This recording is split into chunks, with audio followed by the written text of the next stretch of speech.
Okay, number one would be checking the oils and fluids and leaks. Top of the engine, what you want to look for, you want to make sure you don't see any kind of serious leaks, serious wetness around the engine.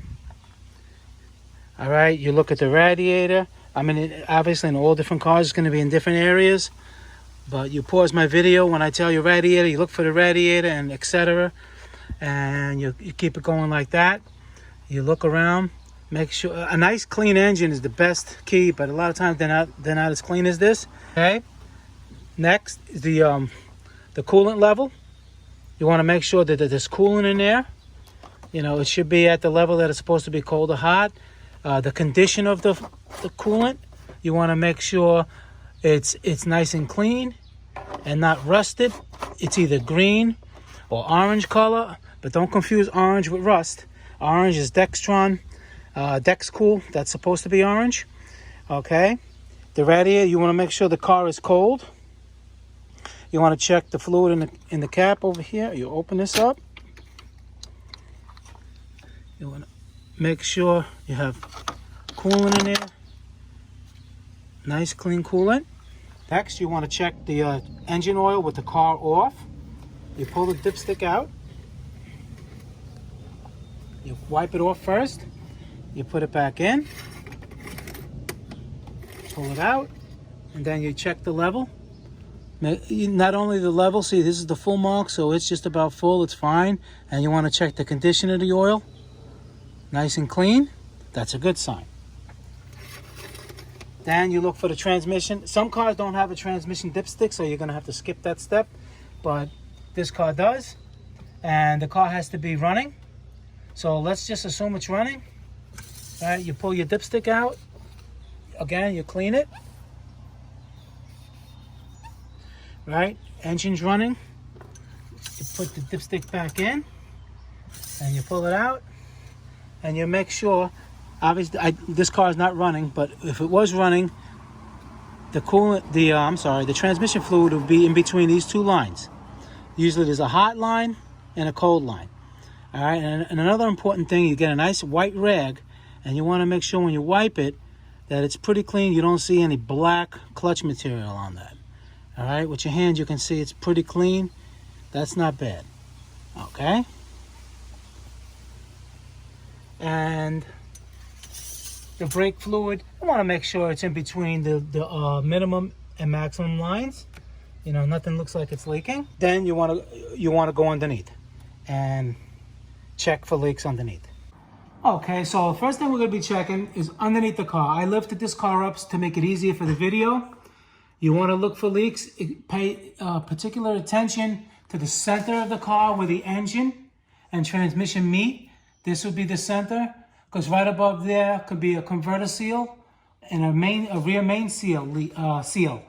And you want to make sure there's no leaks here. You know, a light residue, you know, even that I would stay away from.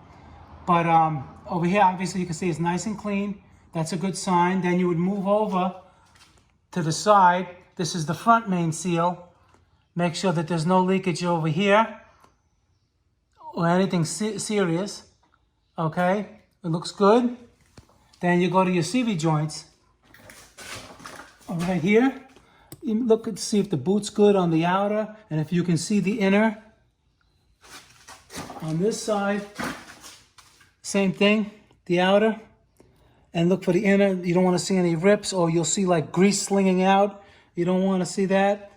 Now, of course, if you know what you're buying and you see leaks and you're okay with that, and you're going to buy it because you're going to take the engine out, well, this video is probably not for you.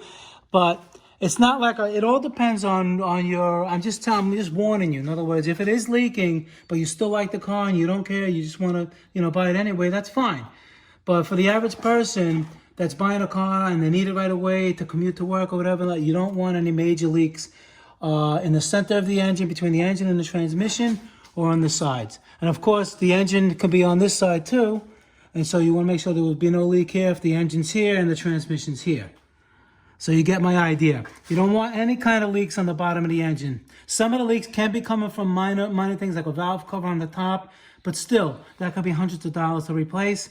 So if you're looking for a car that you want to buy and just, insure it and, and register it and that's it, then, I wouldn't buy a car with leaks like that. Okay, number 2, noises and smoke. You start the car up, preferably you want the car ice cold. Car is ice cold, all right? You want to hear, if you hear any kind of strange noises, you may not be that experienced, but if you don't feel that comfortable, you can bring somebody along with you. But basically, you don't want to hear any banging noises, really loud metallic noises. You don't want to hear that. Normal ticking, very, very light. That's probably the fuel injection. That'll be normal. Like this engine, it probably sounds loud in the video, but it's normal. You go to this side, you listen. You go to that side, you listen. Sounds good. And especially when you start it, when it's cold, you want to make sure that there's no blue smoke, black smoke, or excessive white smoke. A light, thin smoke, white smoke is normal. That's condensation. That's just normal. You can't even see it in this car because it's warm outside. You want to make sure there's no big puffs of smoke. It doesn't smell. And you do this until it gets warm, and you just check it. Okay, number 3, you want to check any kind of warning lights inside the dash. Make sure when the car is running, you don't see a check engine light. Another important thing, what I would like you to do is you shut the car off first. You turn the key on, and you make sure that the check engine light is there, and then it goes off with the car off. That's just a test to make sure the light works. You see the check engine light right there? Now watch when we start it. See how she goes off? You want to make sure that there's no lights on anywhere.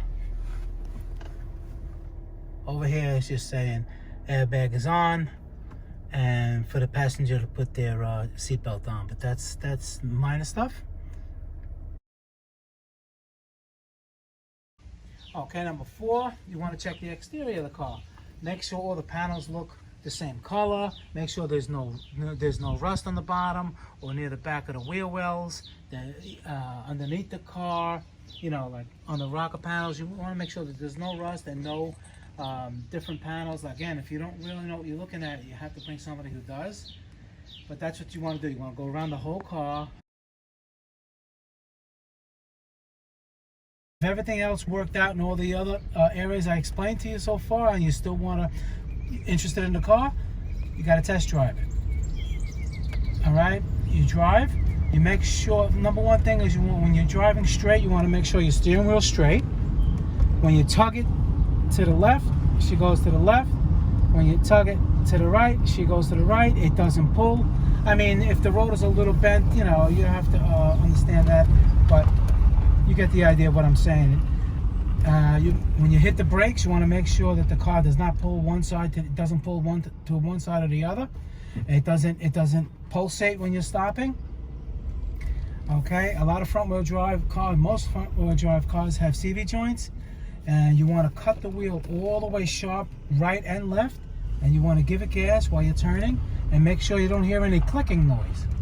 You hear a clicking noise, I mean the CV joint is worn, or the boot is ripped, and it's replaced, and it's got to be replaced. So you do the same thing. You cut it all the way to the right, give gas, and you listen. I don't hear anything in this car. It sounds good. Okay, and how it accelerates. It has to be nice and smooth. And sometimes you're testing in a neighborhood, it's hard to get it up to highway speed, but 40 miles an hour if you can, and see how she rides, how she drives.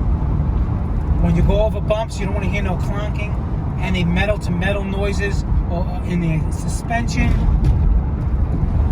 And basically you should drive, I'm gonna say like a new car, but not in the sense that a used car, when there's nothing wrong with it, it runs just like a new car.